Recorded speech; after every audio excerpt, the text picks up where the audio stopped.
नहायत वाजिबुल एहतराम मोहतरम और मुख्तशम उस्तादुल उलमा हज़रत अल्लामा सैयद मोहम्मद कादरी साहब ज़ीदा मजदहुम, अंतहाई काबिल एहतराम मुफ्ती अब्दुल रहमान जामी साहब ज़ीदा मजदहुम, अंतहाई काबिल एहतराम हज़रत अल्लामा मुर्तज़ा जलाली साहब ज़ीदा मजदहुम, और उलमाए कराम उफ़ाज़ कराम, सबसे बढ़कर बुज़ुर्गों, भाइयों और मेरे दोस्तों, आपके सामने वक्त मुख्तसर है, मैं कोई लंबी चौड़ी बात तो नहीं कर पाऊँगा।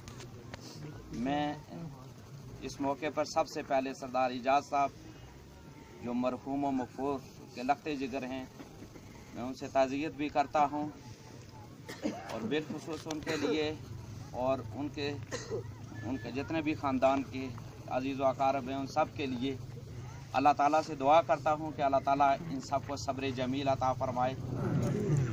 बहुत बड़ा सानहा है। मैं समझता हूँ मोहतरम शबीर साहब का रुख़सत हो जाना, इनकी ज़िंदगी के हवाले से बात करूँ तो बात लंबी हो जाएगी। ये भी आप जानते हैं, चूँकि आप यहीं के रहने वाले हैं, कि ये एक इंसानियत के लिए दर्द रखने वाले इंसान थे और अल्लाह तबारक व तआला ने इन्हें बेशुमार मौक़े भी दिए। मैं अर्ज़ करता चलूँ, ये फ़ानी और आर्ज़ी दुनिया है जिस दुनिया के हम वासी हैं। देखिए, मैं सोच रहा था कि वो खालिक़ अर्ज़ व समा है, वो फरमाता है वश्शम्स तजरी लिमुस्तक़र्रिन लहा ज़ालिका तक़दीरुल अज़ीज़ुल अलीम। उसने सूरज को बनाया जो मशरक़ से तलू होकर फिर मगरब की तरफ चला जाता है, और ये सभी उस ज़बरदस्त क़ुव्वत वाले अले और कुदरतों वाले रब के कारनामे हैं।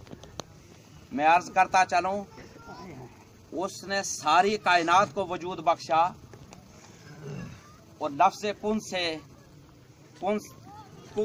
से ज़िंदगी अता की, लेकिन जब हज़रत इंसान की बारी आई तो फरमाया खलक़्तु बियदैया, मैंने अपने कुदरत के दोनों हाथों से यानी दस्ते हिकमत से और दस्ते कुदरत से इस इंसान को तख्लीक किया। यह कैसे मुमकिन हो सकता है? उस खालिक़ अर्ज़ व समा ने 6 अदवार में इस पूरी कायनात को वजूद बख्शा, अशरफुल मखलूक़ात इंसान को बनाया और इसकी फिर बाज पुरस ना हो, ये सब बेकार जाए, ये कैसे हो सकता है? नहीं, उस अल्लाह तबारक व तआला ने इन तमाम मखलूक़ात और इंसान को बनाया तो इसकी बाज पुरस भी होगी।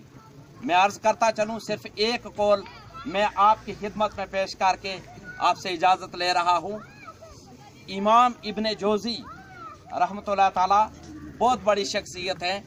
इन्होंने किताब लिखी है सिफ़ातुस सफ़वा, उसमें बयान करते हैं और मालिक बिन दीनार रज़ी अल्लाह ताला अन्हो का कौल नकल करते हैं कि मालिक बिन दीनार जो अल्लाह ताला के वली थे, वो फरमाने लगे एक रोज़ कि अजाबन, मुझे इस बात से ताज्जुब होता है, फरमाने लगे अजाबन लिमन यालमु,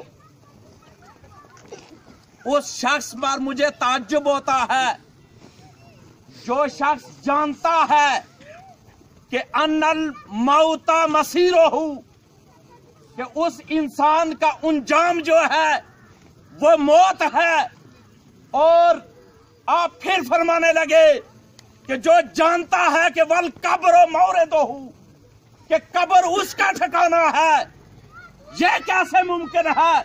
कैफा, आप फरमाने लगे कैफा तकुर्रो ऐनहु बिद्दुनिया, कि वो दुनिया में रहकर सुकून की जिंदगी बसर कर रहा हो और करार उसे इस दुनिया में हासिल हो। वह कैफ यतीबो फीहा ऐशोहु, कि वो दुनिया में ऐशो इशरत वाली जिंदगी बसर कर रहा हो। रावी कहते हैं कि जब मालिक बिन दीनार ने ये अल्फाज कहे तो कब्र याद आ गई। सुम्मा यबकी मालिक बिन दीनार, फिर मालिक बिन दीनार रो पड़े, जारों की तार रो पड़े, गिरिया और बुका तारी हो गया, अश्कों की लड़ी बन गई।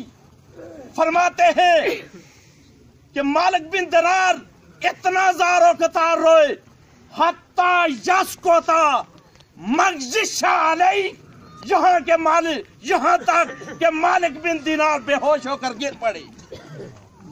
ये जिंदगी आरज़ी और फानी है। आओ हम अल्लाह ताला से दुआ करें, अल्लाह ताला से दुआ करें कि वो अल्लाह ताला हमें फिक्र आखिरत अता फरमाए।